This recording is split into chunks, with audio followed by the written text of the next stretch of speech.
planification, regardons quelques clés de succès sur lesquelles réfléchir en amont.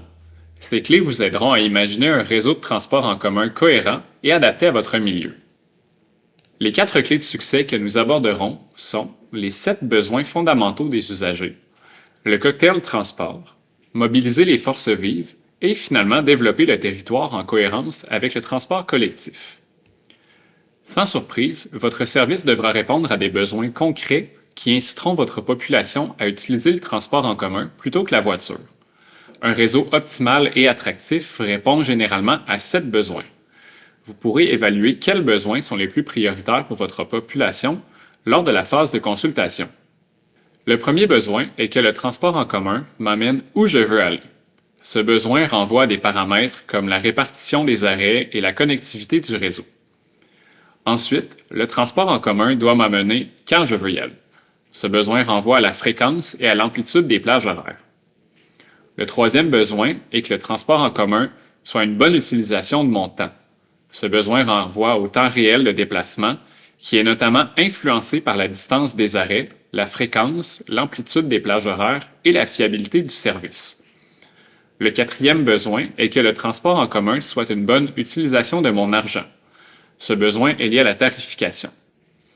Ensuite, le transport en commun doit me respecter en termes de sécurité, de confort et d'aménité. Ce besoin renvoie au service à la clientèle, aux véhicules et aux infrastructures aux arrêts.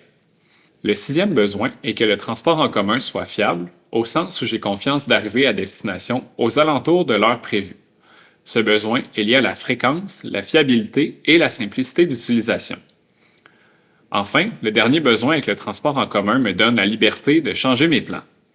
Ce besoin porte sur tout ce qui concerne le niveau de service, soit la fréquence, l'amplitude de service, la fiabilité et la simplicité. En répondant le plus possible à ces besoins, vous contribuez non seulement à bâtir un réseau efficace, mais aussi à redorer l'image du transport collectif. D'autant plus si une bonne campagne de communication est déployée, comme on l'a vu dans le module 2.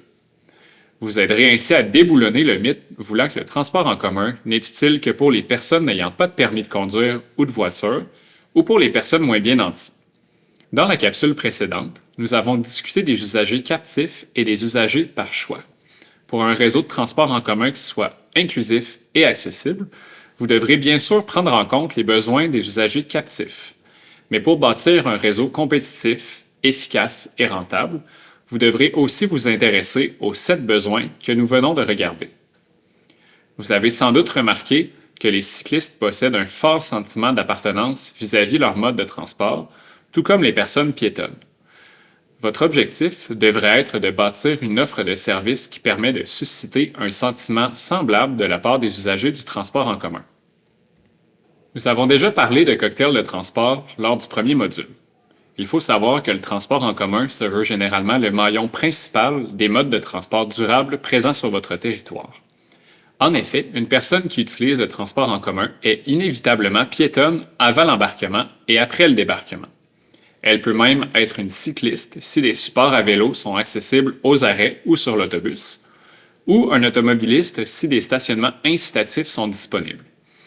Ainsi, la planification d'un service de transport collectif doit s'accompagner d'une réflexion globale sur l'aménagement du territoire, c'est-à-dire comment les arrêts, les trottoirs, les pistes cyclables et les stationnements s'articulent ensemble pour faciliter l'intermodalité et le cocktail transport. D'ailleurs, si vous devez limiter la desserte de transport en commun dans un secteur, peu importe la raison, l'offre peut être complétée par un autre service de mobilité durable, formant ainsi le fameux cocktail transport, qui peut par exemple inclure la marche, le vélo-partage, l'autopartage et le covoiturage. Vous aurez ainsi une offre de services beaucoup plus complète et serez plus apte à répondre aux 7 besoins dont nous avons parlé précédemment. Mieux connaître leurs besoins vous sera utile pour concevoir une offre de services réellement adaptée et pratique pour la population. Il est également judicieux d'impliquer les organisations qui connaissent bien les besoins particuliers de la communauté, comme les tables de développement social, les CIS et les CIUS, et les organismes communautaires. Leur contribution permet d'assurer que le service soit inclusif et qu'il réponde à la diversité des réalités locales. Enfin, vous devrez également consulter votre population au moyen d'un processus de consultation publique. Ces démarches vous permettront de valider les besoins et d'améliorer la compréhension sur les enjeux à résoudre. Faites toutefois attention à faire ressortir les besoins collectifs et non des besoins isolés et ponctuels.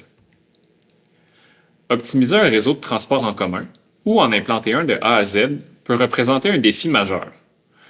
Pour maximiser l'efficacité de votre réseau, les futures décisions d'aménagement devront être prises de façon intégrée en combinant la planification de la mobilité avec celle de l'aménagement du territoire.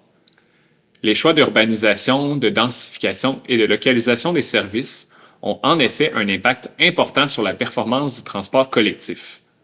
Il est donc très important d'arrimer le développement de votre municipalité en cohérence avec celui du système de transport collectif. Par exemple, le développement de nouveaux quartiers qui sont excentrés rend la desserte plus complexe et coûteuse en exigeant des parcours plus longs, moins directs et moins rentables. À l'inverse, concentrer le développement dans les secteurs déjà desservis permet d'améliorer le service et l'efficacité globale. Plusieurs déterminants d'aménagement du territoire influencent directement la performance d'un réseau de transport collectif. La densité de population. C'est simple, plus il y a de personnes qui résident autour d'un arrêt, plus la taille du bassin d'utilisateurs potentiel est grande. La marchabilité.